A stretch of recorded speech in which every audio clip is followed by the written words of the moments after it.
Welcome to the Immigrant Entrepreneurs Show, where our mission is to inspire, influence, and impact other immigrant entrepreneurs to follow their dreams and create the future they want. My guest today is Melanie, the owner and founder of the Email Marketers email agency. Melanie, welcome to the show. Thank you, Ali. I'm excited to be here. Absolutely. Thanks for, I know how busy you are, so thanks for making the time and coming to the studio to record this podcast. I don't know if that's a good thing to be busy. I feel like if I was a better entrepreneur, I'd be less busy. I like that. Okay. So, Melanie, today we are in Los Angeles. I'm traveling here. I ended up being here for a few days and asked you if you could, because you are in LA, I asked you if you could do this session here in person, which I usually prefer way more than doing it remote. So give us a quick idea, or our listeners and viewers a quick idea of who you are, where you were born, and how you ended up being here. I love that. So born and raised in Germany. That's the fun fact I always start with when I speak with people here. I, really went to college in Germany and left Germany only when I was 26. I tried a bunch of different places. I always kind of knew I wanted to leave Germany. So during my bachelor's there, I went to Hawaii. During my master's, I went to Australia, always driven by surf predominantly, to be honest. Right after high school, I did an internship in New York. So I tried a couple of places, but then when I finished my master's, decided that LA was going to be the place. I had a lot of family here. I still have a lot of family here. That's why I don't really have so much of a German accent, but I can do it if you want it. It's just, I'd been coming here since I've been a kid, and when I was 26, decided to move here. First worked in-house for an e-commerce brand, and then eventually for an agency, and then eventually accidentally started my own thing. That's awesome. Okay, I feel we could end the episode right here because you gave us all the answers that I was going to ask you. There's so much more detail in between. Absolutely. Okay, so I would like to go back in time and learn a bit about what was it like when you came here. So you obviously had family here, but I believe it was not just like easy from the get-go when you came to Los Angeles in a the size of a city that we all know. What was it like coming to a new city and having no idea what's going on, although you have visited here, but now you're coming to live here, to move here? What was it like? I felt like I knew LA because I had come a lot and visited a lot, and my family lives here, and I had a system here. But visiting a place and moving to a place are two very different things. And so when I moved here, one, the city is so expensive. So even after finally I got my job, I did the math and I was like, yeah, I can't afford anything here. I can't even afford my own car payment, So that was tricky, just realizing how expensive it is to survive in a big city. Like, how do you even pay rent? Like, rent is like 70% of my paycheck. And also just building a social system was really challenging. I'm a very social person, and up until then you're in high school where you have friends because you're in high school together, and then you're in college and you have friends because you're in college together, and then you're in your professional life. And I worked for a small company, so it was like 10 people maybe.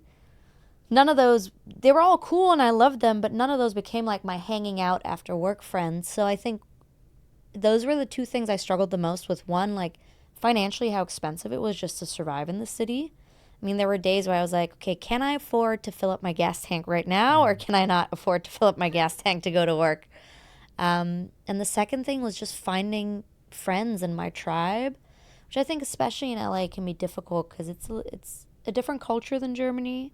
It's a lot more superficial, and it's just a huge city. And also way faster. Everything is so much faster. Way faster. And like, what was hard too is like, when I came, I'm very social. I'm not scared to go out and meet new people. So what I would do is I would go to like networking events. Sometimes I'd convince my cousins, like, do you guys want to come? Let's go, so I don't go alone. And some of them would come, and sometimes they would come, and sometimes they would not come. And then, I'd meet like one person at a networking event, and then that person and I would just stay in touch. And then I would meet that person months later somewhere at a different event that was like a music event. And then they would introduce me to one person. And then I'd meet this person. And then a year or two later, that person would become my best friend. So it is very fast, but the actual formation of connections here is very slow. It takes a long time. Versus in Germany, if you and I see each other at a party and we hit it off, and I'm like, Allie, let's exchange numbers and hang out. We'll exchange numbers and we will actually hang out. Here, that is much more an empty statement where you need multiple meetings to actually forge a strong friendship. So, I had cool acquaintances very early on, but to find like my tribe took me like 3-4 years minimum. Right. Is it fair to say you get to meet people way faster, but the connection or the relationship is not as deep, and you maybe not really get to know them? Yeah, 100%. So the first connection, it happens way faster, but you don't go as deep as maybe people go in Europe when you get Yeah, to meet someone and get to know someone really. I agree. I think even in like when you do forge the friendships, going deep is less common. Like there's a lot of friendships here in LA that, I call like party friends. Right. These are people I see when we go out and we have a good time. Or these people I'm going to call when I'm broken down on the highway. I think you have a bigger social circle than you would in Europe. And you have to remind yourself that the bigger social circle is not all equal. There are acquaintances, there are friends, there are good friends, there are really good friends, and then there's really your tribe. But there's different levels of expectations I think you should have with people too. I understand. Okay, so let's go back and tell us more about the first job that you got here coming to LA. How did you get it and what was it? Yeah, it was funny. So in Germany, I had worked in consulting, which is a very, esteemed industry. Like I worked with huge brands like not BMW, Mercedes-Benz and Smart. BMW is the only one I didn't work with, although I like their cars the best. So this podcast is sponsored by BMW. I'm just kidding. It's not. We're just sharing. I'm we're just kidding. sharing personal experiences. I'm just joking. So I felt like I would come here and I should be easy to find a good job. But one thing had happened, which was when I was working in consulting, I found that when I worked with a startup project, it was a lot more fast-paced, and I could actually see the results of my work much quicker. So I decided, okay, when I move to LA, I'd like to join, something young, a young company, and I'd like to be in the techie type of space. And for me, e-commerce was type of the techie space. So I joined after like 4 months of searching, and my mom What year was that? that was 2016, I think. Okay. 2016. After 4 months of searching and my mom being like, you should go home. You're not finding a job here. No one wants to hire the weird German girl. I graduated from like the best business school in Germany, but no one knows that here. Like no one has ever heard of that school. So it was a little harder. And eventually I found a job. And I remember I wanted this job so bad. And it had been, I'd been looking for a job, and in the times that I was looking for a job, I was doing continued self-education. So I was like going to like product marketing, product manager classes, and networking, and nighttime classes. And after 4 months, I was like, I really need to find a job because my mom, she's losing faith, and I need to and I'm like, I want a job. I'm bored. And so I went to this job interview, and I remember I brought a 100-page PDF presentation that was a complete review of all of their marketing that I could find online. So I'd made a whole presentation. It took me like 10 hours or so to put it together. And I remember in the car on the way to this job interview, I had to hype myself up. So I was hyping myself up so aggressively in this car that by the time I got to the job interview, my voice was kind of going away. So I got the job, which was cool. And it was essentially, I was the first marketing hire for one of the first e-commerce D2C brands to sell sofas. So this was way before COVID and way before people were much more willing to spend $2,000 on the internet with a stranger to have a sofa delivered they've never seen. But they were growing fast. And so I joined as the first marketing hire, like the first real marketing hire besides the co-founder. And really, kind of like a typical consultant, came in and looked at everything they did and said, okay, this is where we should be improving and what we should be attacking. Okay. So you came in with, I mean, obviously e-commerce is something that, it's pretty much regardless of the local market where you're operating, but it's something that you can adapt, regardless of if you're in Germany, if you're in the US, Australia, it's pretty much the same, I would call it, process systems that is in place. But now you're getting to do things that you haven't done before, right? It's a new environment, new also culture, because I believe when you get into a new work culture, is different probably than what you had experienced in Germany. So was it easy to go, or was it something like you had you were struggling a bit in the beginning? What was it like? I actually think coming from Germany was a benefit because the Germans are so strict in everything, right? So for me, all I got to do was relax more because I joined an American startup. And I'll never forget the COO, the other co-founder of this company, who I love, who I admire, who I often think of as a great leader.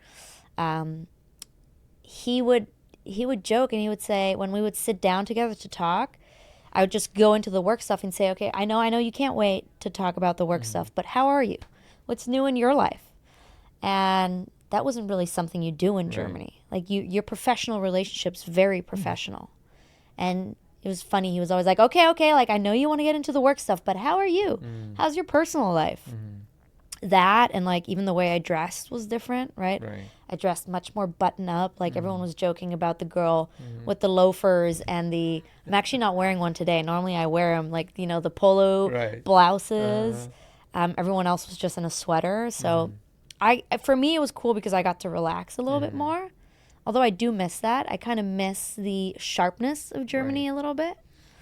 So that was a difference in culture. And yeah, it kind of worked in my favor, I think, though, in this case. I could see that the other way around would probably be really hard if I was born and raised in America and I suddenly go to Germany and they're all really buttoned up and strict and no one asks you about your personal life. Okay, so you get to work in this company, and then what happened from there? So I worked for Apartment 2B, which was really cool, but eventually I felt like I had reached a growth plateau, and I really wanted to learn. I was really hungry to learn. After how long? It was like a year and a half or so.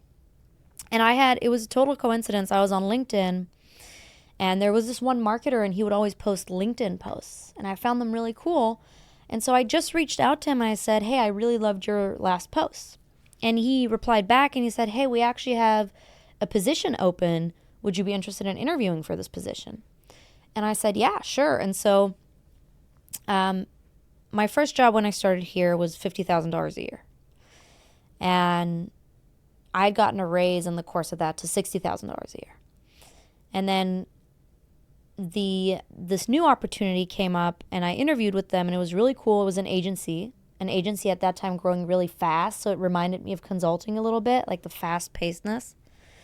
And they were looking for growth strategists. And I had a skill set specifically for email that they were missing in their company. And so I joined them, and I kind of like hardballed when they asked me how much I wanted to make. I wanted $80,000. And then I went, dear God, please. And they were like, yeah, that's okay. And so that was the first time I'd actually started making like money, like good money, where I was like, oh, cool. Now I can go do cool stuff. Now it's not just about, can I fill up my gas tank? Now it's like, okay, I can go to Coachella or like do all these fun LA things that when you're from Europe, you want to do. Nice. And also, obviously, your lifestyle changed a little bit. Would you say when your lifestyle changed, you maybe got to a network of other people? You now get to meet other people. You expand your network. You elevate somehow your lifestyle and everything that comes with it? 100%. I think getting that opportunity was awesome for two reasons. One, I was in this agency with two young founders who had built I think they were multi-million within a year agency, because one of the founders had such a huge community and was posting so much good content that we were like flush with leads. And so I had this really fast growing agency with these two very entrepreneurial bosses, but they also kept hiring really young and hungry kids. And so I was surrounded by really young and hungry kids at this agency all the time. And I was seeing a lot of businesses with young and hungry founders that were working with us. And so that was really cool because it uplifted my entrepreneurial spirit. And I actually, just because I was so inspired by them, I started this thing called the Big Wave Surf Survival course. I was like, I'm a surfer. I would love to learn how to ride bigger waves. I know there's training in Australia for this. There's nothing like this in LA. I'm going to start it. And so I put together a website. I went and I found a freediving instructor. He's actually a USA champion. And I said, can you put this course together with me? And he said, yes. I'm like, how much are you going to charge? He's like, this much. I said, cool. We found a place to rent for the course. And I just put up some Facebook ads and we got attendees. And I think I broke even. Maybe I made like $2,000 on it. But it was cool because it was like I felt so inspired. I had this fire from being around people. So that was one thing. And also, yes, now I made better salary. And it's interesting. Suddenly I hung out with people who were also making better salary. So when I was at my first job, I had this really cool community of surfers. But, you know, we were all kind of making this level of income. And suddenly I was making better income. And now suddenly I was attracting newer friends who were also making better income. That doesn't mean like I didn't hang out with the surfers anymore. It just meant like I suddenly had different pockets of friends. I don't know how that happened. Right. But Right. it just naturally, I think doing these events, you know, I think you just meet other people.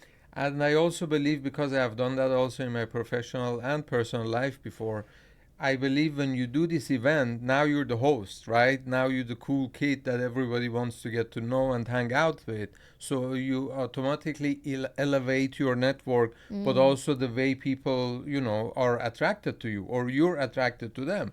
Now you get everybody wants to be friends with you because you're the host that is putting this event together. I believe the money part, at least in my case, when I was doing personally before I did it professionally, was like not the most important thing, and the reason why I was doing it until it became the most important thing why I was doing it, because then, you know, it was a business model.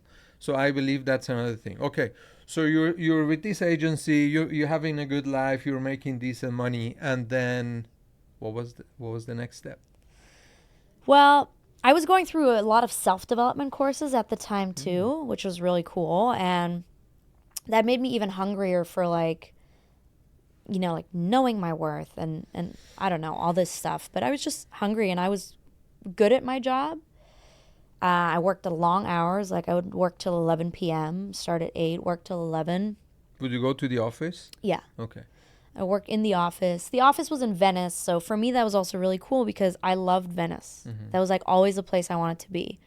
And my first job was in North Hollywood, which is like not a cool spot in LA to be, Right. and very far from where I lived. And because for me, the cool spot was Venice, right? I'm sure for other people, by the way, they love Hollywood and North Hollywood and West Hollywood. So I should say for me personally, I love the west side of LA. And I wanted to be in Venice. So the office was in Venice. And I was like, yes, we're doing this with this hip, cool company. And I was just putting in a lot of hours because one, I was learning so much, which I loved. And two, I wanted to prove myself. And I got more and more and more clients. And, you know, I never said no. So my plate was pretty full. And then I think what happened was scaling agencies is really hard. And I run one now. And I have a lot more compassion for back then now that I run one. Because whenever a business has a low entry to barrier, scaling it is very hard. And that's what hit that agency too. So we had one co-founder who was doing all the marketing and he was really good at it. And we had one co-founder who was supposed to do ops but was doing sales predominantly all day. And so what happened is ops was left on the table. Like no one was doing ops. And when you don't focus on ops in your agency cannot survive. Because I think operations for agencies is the most important thing. And so issues started happening, right? Like people were burnt out. I was definitely overworked, and people had too many clients, and clients were being unhappy. And then sales was just selling anyone because sales was going for growth. So there was a mismatch, and there was turmoil, right? And so I had made the decision that I was going to leave the agency and I was going to travel, and I was going to recover from burnout, and I was going to freelance because I had through that agency, people come up to me and be like, would you freelance for us as a brand? And so I was like, this is cool. I can make as much freelancing for 2-3 brands as I do at this agency working with 15 brands. Plus, I don't really feel like the agency's going the direction I want it to go, and a lot of my friends are leaving. And so I decided I was going to leave, and about 2 weeks before I was supposed to quit, I actually got laid off. Oh, wow. Because they were like, you're the most expensive employee we have. So I had negotiated in that year and a half that I was with that agency from $80,000 to raise to $90,000 because I knew how much money I was making them, right? I could see the numbers. And, but back then you also don't know, this is what I know now as a business owner, right? Back then you're an employee, you're like, I'm making them this much money. But you don't see the other expenses they have. You know, you're not actually making them that much money. They're keeping like 20% of that. You see what's coming in, you're not seeing what's going out. Exactly. So now again, I look back at those times fondly, and I'm like, man, you have so much more compassion and appreciation for what they did now that I'm doing it. But yeah, so I got laid off. I got fired. Which also, listen, I should have seen it coming. I had a lot of arguments with one of the co-founders around how ops was being run, which is probably not a good thing to do with one of the founders of the company. Right. And I was the most expensive employee, and so I got laid off, and I just started freelancing. So, okay, what did it feel like? You know, now it sounds easy and light when you talk about it, but I'm not sure if it was the same thing that you felt back then. What was it? What was it like when they told you, "Hey, Melanie, you know, let's have a chat," and then, yeah, you know, you're done. Yeah. So, what did it feel like? You know what's funny? You would think that because I was like, this company's doomed, I'm leaving in 2 weeks, I have my future secure, that it would have felt whatever, but it didn't. Like, even though I wanted to quit and I wanted to leave the company, even though I already had clients I was going to work with, even though, you know, I really didn't feel like they were a good fit for me anymore either, it still felt really bad. Like, I really remember, like, driving home and sitting at home and going, wow, am I a failure? You know, like the feeling of being not good enough and being a failure, even in the context of me wanting to leave the company, having a secured future, was still super prevalent. Like, I remember it took me even like 2 weeks to get over that. Yeah. How did you get over that? I don't know. I think I just allowed myself to feel the feelings. And for me personally, when I am learning and doing, and I feel like I'm doing my best, that's when I most feel like I can keep my feelings of not good enough or imposter syndrome at bay. Like, for me, it's in the doing and the learning. You know, the more information I have, the more I feel safe in that I'm doing the right thing. So for me, it was kind of like just going back to the freelancing and learning and ensuring my clients are happy. That really helped me. But listen, it's still uncomfortable to say that I was fired from a job. Right. Like, that's still not an easy thing for me to say out in the open. Even though I would say my journey turned out pretty successfully, still is an uncomfortable thing to be like, yeah, I got fired from that job. Not fun. And I also believe, you know, looking back now where you are right now and all the things that happened one after the other, where we will get into in a few minutes, I believe it's different than when you're really in it. You know, now you get fired, of course, so many years later, looking back, oh, it's like, yeah, it's a good thing happened to me, right? Everything that came after was a good thing, more or less. More or less, yeah.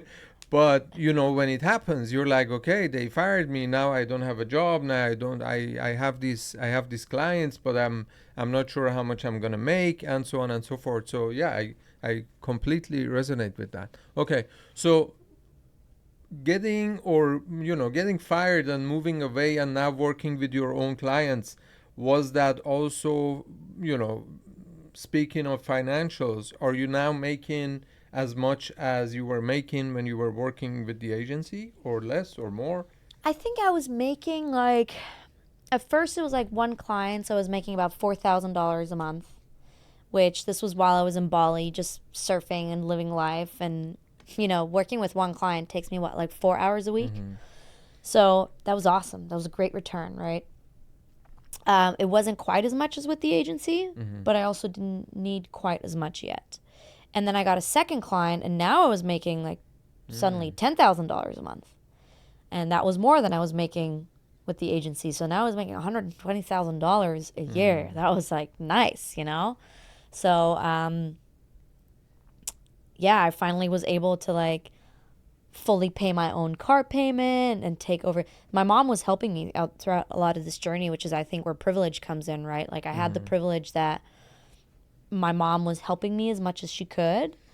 It's not like it was easy for her. She had her own challenges in doing that, but I had a super supportive family that I think believed in me. So I was able to like start covering all my own payments and finally be fully self-sufficient and actually pay for the rent where we were staying at, and my mom didn't have to pay any of that anymore, which was kind of cool to see because, my mom paid for it working for it here too in the US. She lives in Germany technically, so she has no US income, and my dad was the breadwinner in Germany. So that was really cool to be like, okay, now I'm like a full adult. Right. Now I'm not like before it felt like I was a pretend adult, right? Like you're working, but you're still kind of like benefiting off of living with your parents or something like that.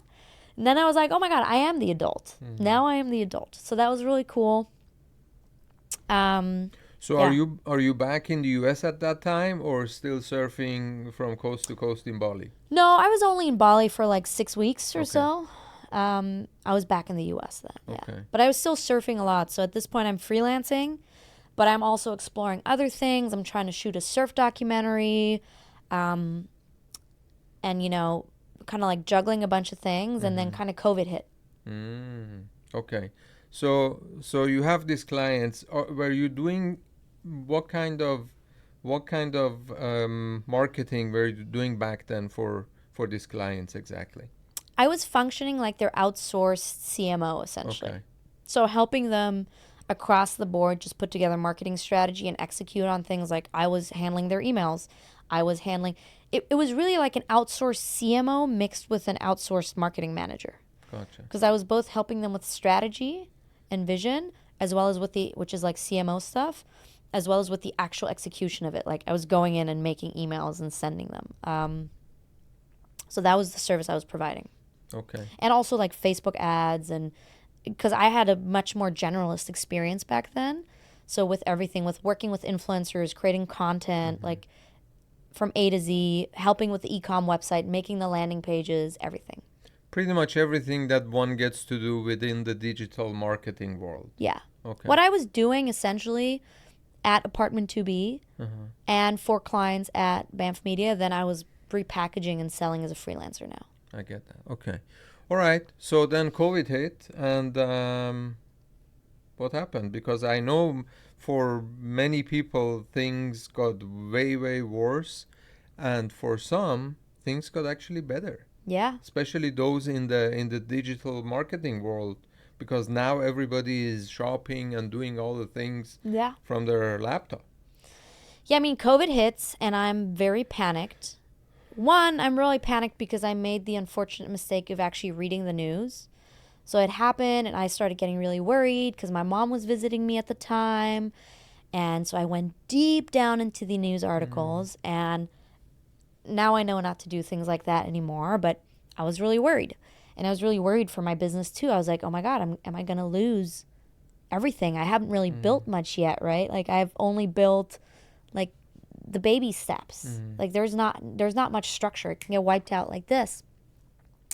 And so I was really nervous, but it turned out to be a blessing for us because we were in e-commerce. So people started buying and buying and buying. And I started getting really burnt out working with all the clients I was working with. And I hired this girl straight out of college just to be my assistant, basically. And what happened is that I trained her essentially as my replacement. And we kept getting more clients. And then I kept hiring more people. And then eventually I was like, oh my God, I'm building an agency. Oh, wow. Whether I want to or not, I've started the process of building an agency. And then we kind of decided, okay, if I'm going to do this, I'm going to do it right. And so we rebranded from Melanie Bulky Consulting to the Email Marketers. We focused only on one service, which is email and SMS. We only focused on one specific type of client, which was e-commerce. And that's how the Email Marketers was born. Would you say, looking back at it, was it something that started growing rapidly when you focused on email marketing only versus doing everything, Facebook ads and social media paid ads and so on and so forth? I think it helped in terms of positioning a lot. So people were like, okay, this is the email marketing expert. I think even more so what it helped with was internal processes. So the reason I said let's focus on email and SMS is because I wanted to do one service and I wanted to do it at the highest level versus doing 6 services and doing them kind of so-so. That was the main reason behind actually niching down. Yes, did it turn out to be a blessing on the marketing and sales side too? Totally. But the main reasoning was for me, like, I wanted to be able to fulfill at a really high quality. So, when I'm listening to you, it sounds like everything happened from, you made a step, and then the next thing happened, and the next thing happened, and somehow you were also kind of open to it. That's the feeling I get listening to you. But it also sounds very positive, and all the things that you had to deal with sounds like it was easy, it came easy to me. But there are also challenges, or Yeah. was it as much as a sunshine and rainbow that it sounds to me? No, I mean, it was hard. It was very hard many, many times. I think I love that you're saying that I'm open to things because I try to be that. And like right now in our business is a very challenging time. And I'm sure we're going to talk about that in a little bit. But whenever challenges come up, I'm woo-woo like that, but I go, the game is rigged in my favor. I'm like, the universe is rigged in my favor. Whatever's happening, even if my limited human consciousness doesn't understand how this is for me, I guarantee it will be for me. And so I think that really helps me overcome challenges. Again, when COVID hit, was really hard for me mentally because I was very worried about my business, but I was also very worried about my mom. And it was very doom and gloom. And so I was like, I was watching my mom like a hawk. This woman was not allowed to move. And, my mom is very independent and doesn't care what anyone thinks. But I remember my uncle would come over and I would literally watch, making sure they're sitting 6 feet apart. I was like that. What helped me a lot is I read a book called The Path to Surrender. So that helped me a lot through that time. And then having clients, when I first brought in team members, it was really hard because we were also losing clients because we couldn't figure out like just the right process. So it was the first couple of times where I was like, oh, you have to let people go when they don't do good work. Or, oh, like I'm going to try and keep people and pay people's salaries. Like there was a point where I was $60,000 in credit card debt. Now I look back at that now and I was like, wow, I was so calm considering I was $60,000 in credit card debt. But I was calm because I had a goal in mind. I was really compartmentalizing and ignoring that part and going for the goal. But yeah, now I look back and I was like, that was pretty hard having $60,000 in credit card debt, and just going like, how am I going to pay my rent this month? How am I going to be able to pay my employees this month? So for sure there's challenges. I mean, this year was probably the most challenging year I've had so far in business. When I'm listening to, there is a book by Dan Sullivan called The Gap and the Gain. And this is actually what he talks about. He talks about, hey, when we look at our life, we should also look how far we've come. rather than what are the challenges and what is missing and where is the lack and where is the gap in our life, right?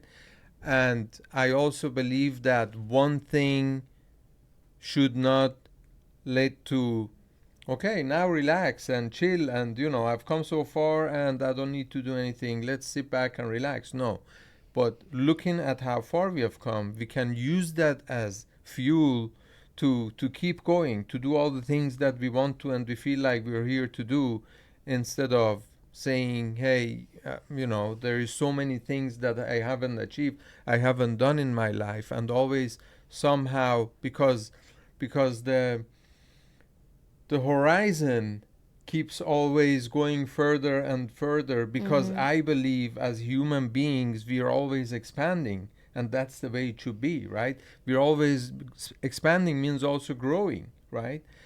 But at the same time, looking back and seeing how far we have come is a great thing, to maybe sometimes also tap on our shoulders and be grateful for all the things that we have done and for all the support that we have gotten from the universe, God, whoever we believe in, and also other people, right? So I can pretty much relate to what you're saying.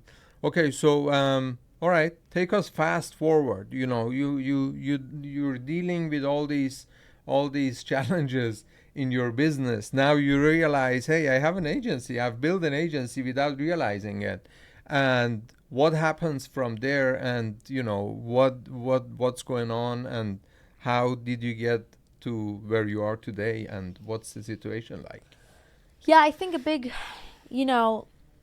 factor that helped me get here was very early on, I realized that I'm very impacted by the people I surround myself with. So even though I didn't have the money at the time, even though I was $60,000 in credit card debt, I joined a group called Baby Bathwater, which was a mastermind. And they were like $10,000 a year. And I was like, okay, I'll put it on the credit card, swipe. And I remember distinctly the first time I went to that event, I was kind of shocked because I looked at all these people that had really successful businesses, like 8-figure exits, 9-figure exits, 8-figure businesses, 7-figure businesses. And they were all cool. And I realized that day that in my head, it was that I thought to be a successful business owner, you either had to be one of those people who are ruthless and only care about money or work, or you had to be scamming people. Like somewhere in my subconscious, there was this belief. Or not scamming people, but you had to be like, it wasn't that I thought you had to be scamming people. It was that I thought you had to be one of those people just ruthlessly concerned about profit and not caring about anything else in life. And I met people there and like, these were surfers like me, these were people who were funny. These were people who were like 4 beers too deep. And suddenly I was like, oh my God, these are people just like me. I can do it too. And that kind of helped me fast forward to building a 7-figure business. And I remember when I always thought, once I have a 7-figure business, I've made it. I've made it. At that point, what? I'm going to be like swimming in money, right? Then you make a 7-figure business and you're like, there's not actually that much money left for me. Like running businesses is expensive. Where's all this money going? And so like you're saying, the next goal happens, right? So you're like, okay, now I want to build an 8-figure business. And in the journey of that, and this is, I think, one of my biggest learnings this year is my goal was always build an agency and build it really fast and build it really big and just don't stop the sprint until you get there. And end of last year, I felt like my health was really suffering from it. And then this year, there's so many headwinds in e-com, and we had so much stuff going down, from like internal stuff with like team members to the headwinds in e-com to we literally just like this week I found out we're probably losing like 40% of our revenue. Wow. Just from existing clients going bankrupt and the headwinds e-com is facing and taking things in-house. And so, I try to just surrender to the fact that, one, this is the entrepreneurial journey. When I talk to other entrepreneurs, what makes me really happy is they go, yeah, I've been there. Yeah, I've been there. Oh, yeah, that happened to me. Like, it doesn't matter what I bring up, whether it's like a super disgruntled employee when I think I've done everything in my, in my power to be not just a fair employer, but like the best employer there can be, to losing clients, even though it's not our fault. Everyone's always like, yeah, I've been there.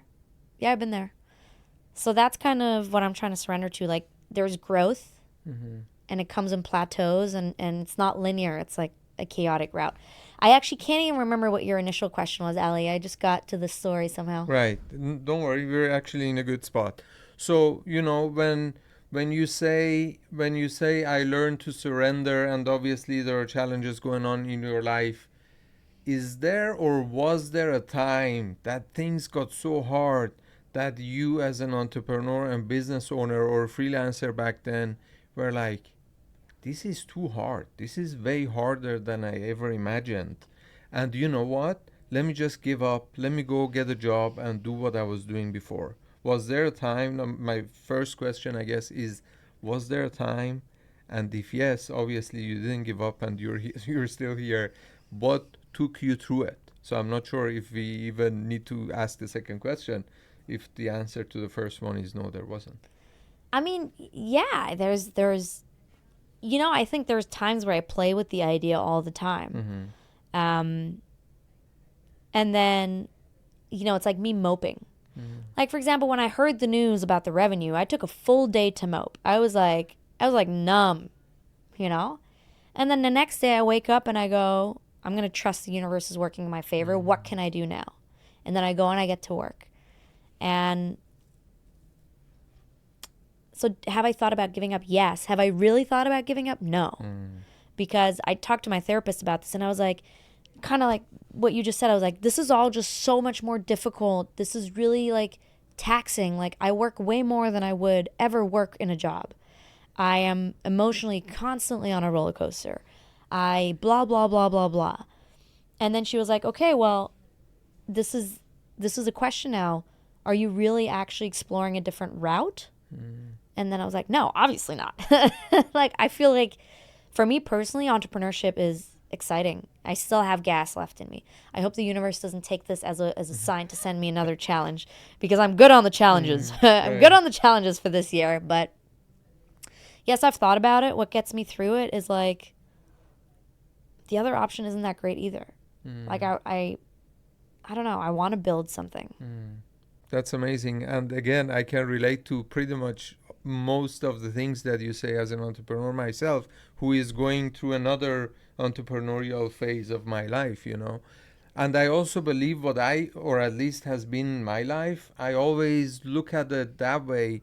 When life gives me challenges, I always say to myself, hey, life is preparing me for the next phase, for the bigger reward in my life. Life is testing me in order to see, am I able to overcome this challenge, to have more responsibility in my life, to get whatever bigger, more important things sent my way. But if I'm not even able to handle this one, then how can I handle a bigger challenge, a bigger business, a bigger mission, a bigger calling, whatever it might be, So, and then I'm like, okay, so let's get this one first done before we move on to a bigger one, or before I expect a bigger thing to come my way. Yeah. And can I just add one thing to absolutely. that? I love that you said that. I find that very inspiring. I'm going to take that home with me. I also, the other way I look at it too is like, is life just redirecting me? So let's say like I told life, hey, I want to build an 8-figure agency. I want to build an 8-figure business. And let's say, let's call it the universe, right? Let's just go full woo-woo. But this is my thought concept. And the universe goes, okay, cool, we can do that. But we're not going to be able to do that as an email agency with a done-for-you service. So, but I know unless you feel the pain, you're not going to make change. So here's what I'm going to do. I'm going to cut 40% of your revenue, and let's see if you get creative and you actually find this other way that's going to be able to make you an 8-figure business in 3 years. So that's how I look at it. Because like what we're exploring now is we were like very hardcore. We only do e-commerce because e-commerce is easy to do. Now I'm like, okay, now we can do B2B and SaaS. We have the knowledge. We have the skills. why don't we do B2B and SaaS as well? And the other thing is, like, I've always been very, our service is done for you. So we're literally your outsourced email department. And I've always been very against done with you, which is essentially we would give them our processes, our tools. They have like our team members they can speak to on calls once a week, and we help them build their internal team. And now I'm like, I just read about an agency that does 1 million a month with their done with you and 2 million a year with their done for you service. So 12 million total, majority from their done with you. And so I'm like, I'm looking at it, I'm like, okay, maybe it's just redirecting me. Right? That's a great point you bringing up, because I was going to ask you, you know, when you're pivoting in your entrepreneur, but in your life in general, I believe we should always be, you know, focused and driven and dedicated to do the things that are hard. But then my question to you specifically is, where do you open yourself up in order to see the signs that universe is giving you and move on and pivot, versus being, you know, so hard dedicated and committed to what you think is the right thing to do? Because I, in my own experience and life, have also seen that my ego is sometimes getting in my own way. You know, sometimes it's like, okay, I need to do this because I can't do it. But hey, guess what? If there is another way that is easier, why not turn around and take the other day, the other way, the other door to get in? You know, Alex Banayan has a great book called The Third Door, where he talks about, hey, there is always a third door that most people don't want to see and don't see, but there is always a third door to get into a nightclub, which is not the main door, which is not the VIP entrance. Yeah. But there is always a third door, but most people don't see it. So I would love to hear your thoughts on, you know, when do you pivot and move on and get flexible in what you're doing, and when you just keep pounding on the same thing that you think is the right thing to do? That's a really good question. I don't know. I think for me, a lot comes down to my gut feeling. There's a really good book by Michael Singer I just read, which I think is part of the reason I'm able, you know, life gives you the tools you need at the time you need them, which is why I think I'm able to kind of navigate the current status, and it's called The Surrender Experiment. And his story is really interesting because he is a business school graduate, then gets into meditation, then basically has profound experiences and decides all he wants to do is go live on some acres in Florida and meditate. And then life keeps presenting him opportunities, and he eventually ends up building a huge nonprofit, basically meditation center, and also a $1 billion software company. And so for me, I try to surrender and go, okay, what direction is life trying to pull me? And I do rely, and maybe that's a female thing, but I rely a lot on my gut feeling. But I also question my gut feeling, right? I rely on my gut feeling and I question my gut feeling. So if I'm feeling like an anxiousness in my gut feeling, I always go, okay, is this a warning sign? Or is this me not liking that I'm out of my comfort zone? Because they can feel similar. But I still have feelings often guide me. And you know, when you talk about the times that things get hard and really challenging, and you know, struggles that comes with it, I have a why, right? I have something that is so big that keeps me going, regardless of how hard it gets. And I'm not saying I have mastered it all. No, I haven't, but I'm working on it. Is that the same thing for you, or is it just something you do without, you know, without overthinking it, and just it comes naturally to you? Or is it something that there is a fire in you that keeps you going no matter how hard things get? I think, yes, my why for sure. Like, there was a time where I would say my why every morning, which is like to inspire humanity and my family. I think for me, it's just a belief. I remind myself that, you know, whether you believe something to be doable or you don't, you're right in both cases. And I don't know. I just believe in a bigger vision. I believe in a bigger vision. And I think that's what keeps me going. I can, again, that's something I can resonate with, because that we all need something that keeps us going, because things will get hard at some point. I don't expect them to get hard, but when I'm prepared, I think it's also a different thing being prepared or expecting things to get hard. Because guess what? If you're expecting things to get hard, you're sending out energy, and I completely believe in that because I have experienced it in my own life more than only once. But when you're prepared, you know how to deal with it if it happens. But if it Yeah. doesn't happen, you don't expect it to happen. Yeah. You know, is that something you have experienced in your Hey, life? I think part of the reason I've been having such a hard year is because in entrepreneurship and business, I feel like as of recently has gotten really fetishized that it's hard. Right. Like suddenly everyone just all they're talking about is how hard business is. And I think for a while what happened is I was like, this is going too well for me. This is too easy. If I really want to grow bigger, it has to be hard. I think like people made me have this belief suddenly where it was like, you have to earn your stripes. You have to suffer and then you will be granted this great business. And so I actually do think like I've gotten a little indoctrinated with people making me believe that it has to be hard, which is something I'm trying to unravel right now. Like I'm literally trying to tell myself, hey, Melanie, the more fun you have, the more money you're going to make. The more fun you have, the more successful your business is going to be. The more fun you have, the happier your employees are going to be. I'm really trying to rewire that belief because I do think, yes, is business hard? Yes. Going to work is also hard, right? Like having a mean boss is also hard.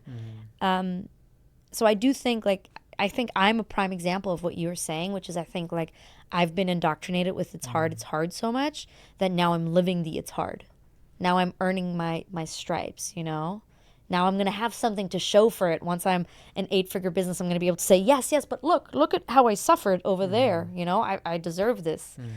So I think I am literally the manifestation of what you were saying is that I saw that so often that I probably also am living a little bit of that now. Right.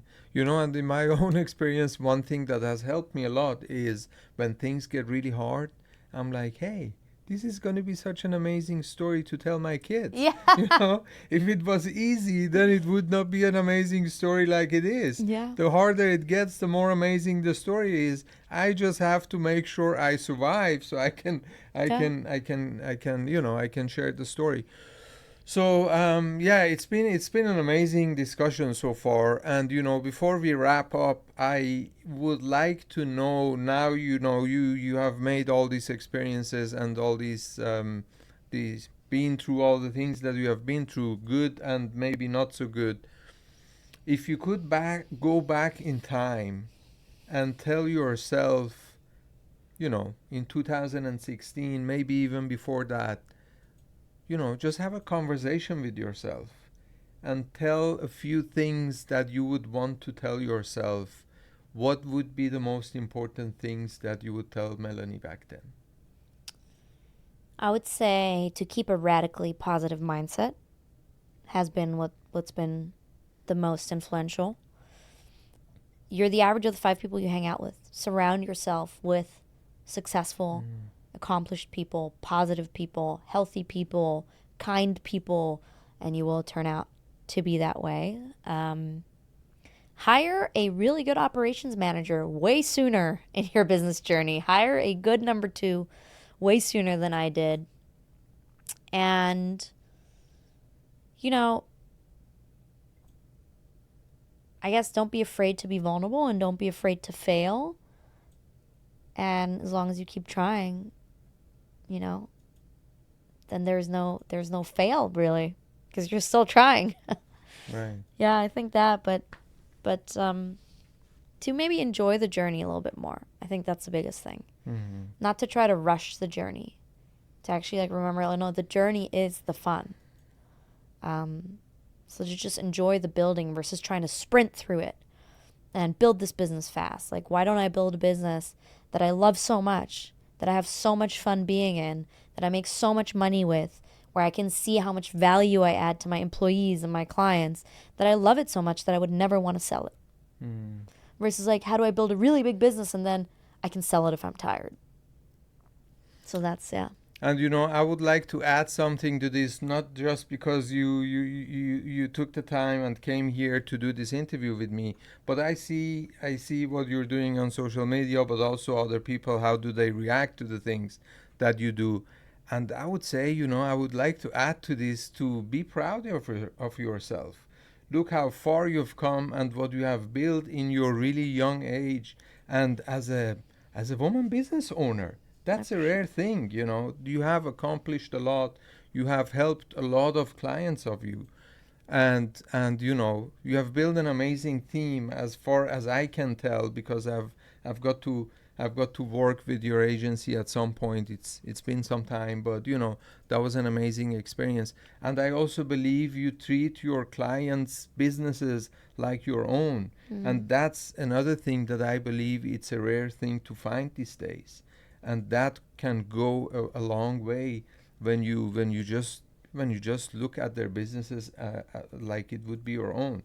So yeah, I would just like to tell you to tap on your shoulder and be grateful for yourself and the work that you have done and you do every day. So yeah. I appreciate that. That's very sweet of you. Thank you. Absolutely. So, Melanie, thank you so much for being here, taking the time coming here, because I believe every interview like these interviews that we do, is gonna help someone who has come or is planning or maybe has come to a new country and had no idea or has no idea what they're doing, or think they have no idea what they're doing and what they're building, and going through all the challenges, but also rewards that we get as immigrant entrepreneurs. And yeah, I hope we can inspire someone and influence someone and impact someone in a good way and positive way, to just keep pushing and doing the things that are needed as business owners. So thank you so much for taking the time and coming here and helping me spread the word about immigrant entrepreneurship in this world. Yeah, Thank of you for course. being here. Thank you for having me. Absolutely.